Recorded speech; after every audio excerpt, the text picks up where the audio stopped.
Bienvenue dans cette nouvelle édition du QG Weekend. Au sommaire de l'actualité. En République démocratique du Congo, une mobilisation inédite de la population contre Ebola a eu lieu ce jeudi 22 août à Goma. Près de 2000 manifestants étaient rassemblés pour dire stop à la propagation du virus qui a fait plus de 1800 victimes à ce jour. Le Rwanda, le Cameroun et la Côte d'Ivoire sont les pays d'Afrique subsaharienne qui affichent une plus grande capacité d'ajustement de leurs dépenses publiques en cas d'un nouveau choc extérieur, selon une récente analyse faite par le cabinet américain Moody's. Une étude qui portait notamment sur la résilience des économies subsahariennes. Et puis, 400 ans après, des milliers d'afro-descendants commémorent le début de l'esclavage.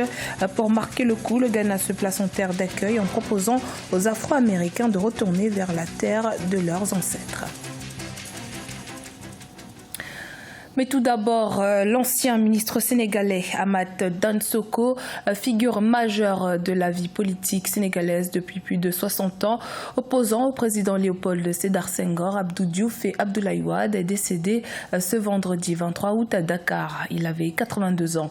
L'ancien ministre, qui a pendant de nombreuses années dirigé le parti de l'indépendance et du travail, était un allié du président Macky Sall, qui l'avait nommé ministre d'État, une fonction essentiellement honorifique. Le chef de l'État a salué un grand combattant de la liberté, de la démocratie et du progrès des peuples. En République démocratique du Congo, l'épidémie d'Ebola continue de sévir malgré les efforts des équipes de santé. Le premier patient diagnostiqué avec le virus dans la ville de Goma a succombé lors de son transfert aux soins. Les autorités sont plus que jamais mobilisées afin de sensibiliser la population sur les moyens de combattre la propagation du virus. Une marche à cet effet a été organisée dans la ville de Goma, à la frontière avec le Rwanda, à Meneji. En République démocratique du Congo, une marche a été organisée dans la ville de Goma, située à la frontière rwandaise, pour inciter la population à mener une lutte contre la fièvre hémorragique à virus Ebola. Dénommée Stop Ebola, cette initiative commune a regroupé des hommes politiques, des responsables de la santé, des groupes de la société civile et des associations du secteur privé. La maladie a commencé sur le territoire de Béni, mais aujourd'hui elle a atteint Goma et même le sud Kivu, parce que nous avons oublié l'engagement de la communauté. Et c'est pourquoi je félicite et remercie tous ceux qui ont marché aujourd'hui. Nous avons partagé plusieurs messages et tout le monde a dit « Arrêtez Ebola ». Plus de 1900 personnes ont perdu la vie suite à la propagation de la maladie à virus Ebola au Congo. 2018 fut l'année du deuxième bilan le plus lourd de l'histoire, suivi de celui de 2014 à 2016, chiffré à 11 300 cas de décès en Afrique de l'Ouest. Le taux de mortalité est plus proche des 2/3 au cours de l'épidémie actuelle, car de nombreuses victimes n'ont pas réussi à se faire soigner. Je dis à tout le monde à Goma qu'il est nécessaire de lutter contre cette épidémie pour que la maladie n'affecte plus personne dans nos quartiers. Nous devons lutter ensemble, respecter les règles d'hygiène que les services de santé nous recommandent de respecter. L'extension géographique croissante du virus et sa présence dans une autre zone encore sous l'emprise de groupes armés en République démocratique du Congo accroissent le risque de perte de contrôle.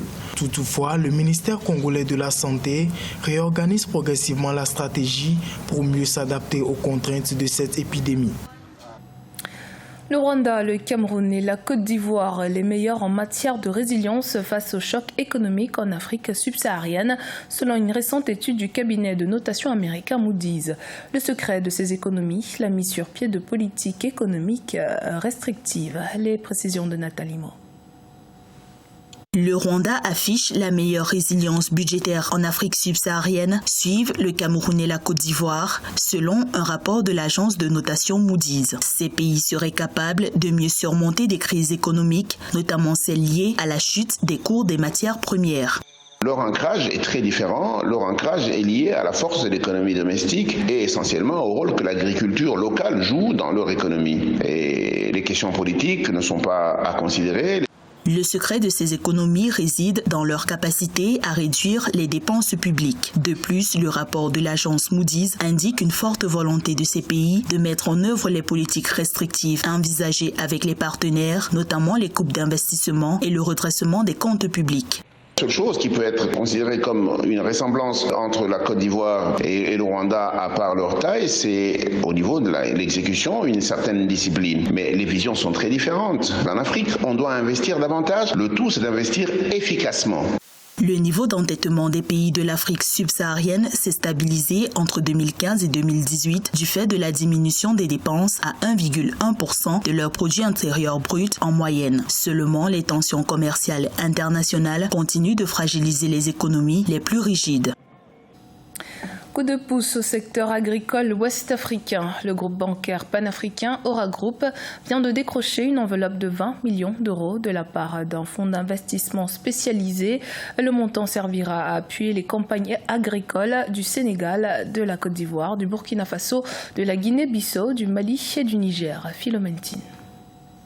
Un prêt de 20 millions d'euros, soit environ 13 milliards de francs CFA, a été accordé au groupe bancaire panafricain Aura Group par un fonds d'investissement spécialisé. Aura Group devrait financer des entreprises privées qui investissent dans des campagnes agricoles dans des pays comme la Côte d'Ivoire, le Burkina Faso, la Guinée-Bissau, le Mali, le Niger et le Sénégal.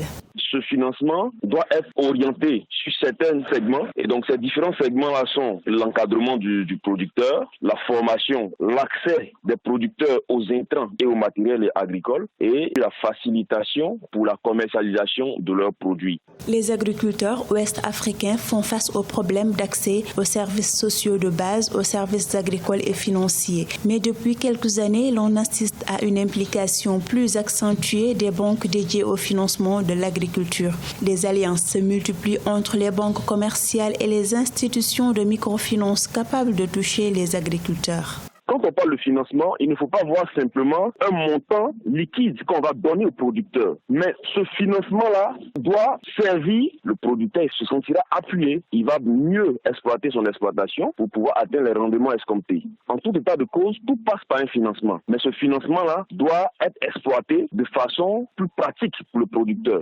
Plusieurs agences de coopération et de financement se sont engagées auprès des agriculteurs pour une productivité agricole dans la sous-région ouest africaine. Néanmoins, des défis allant du changement climatique à une volatilité des prix menacent la capacité des Africains de l'Ouest à saisir les opportunités qu'offre le secteur agricole. Des milliers d'afro-touristes ont répondu favorablement à l'invitation du Ghana de venir commémorer le 400e anniversaire du début de l'esclavage.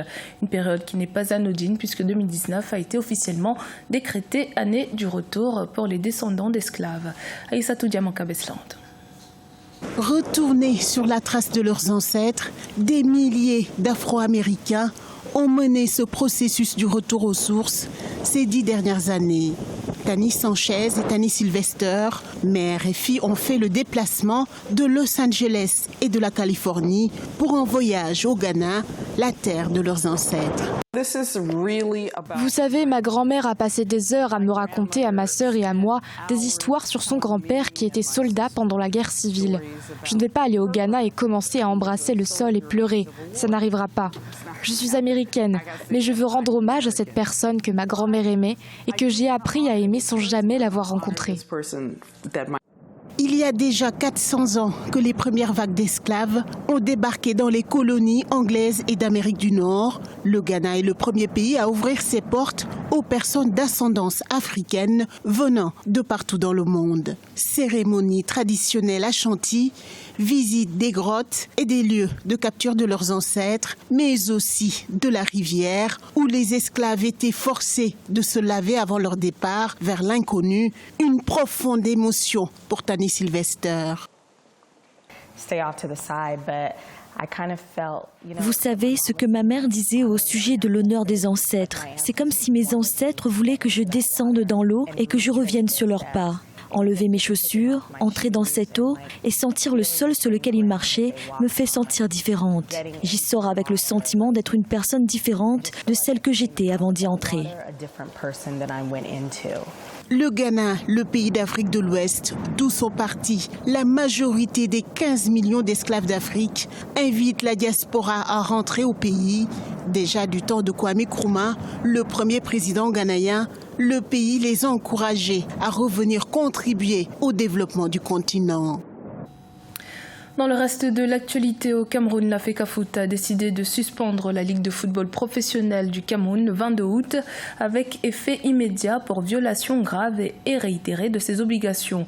Une autre réunion du bureau exécutif de la Fédération camerounaise de football est prévue le 3 septembre avec à l'ordre du jour l'examen de la situation de la Ligue de football professionnel du Cameroun.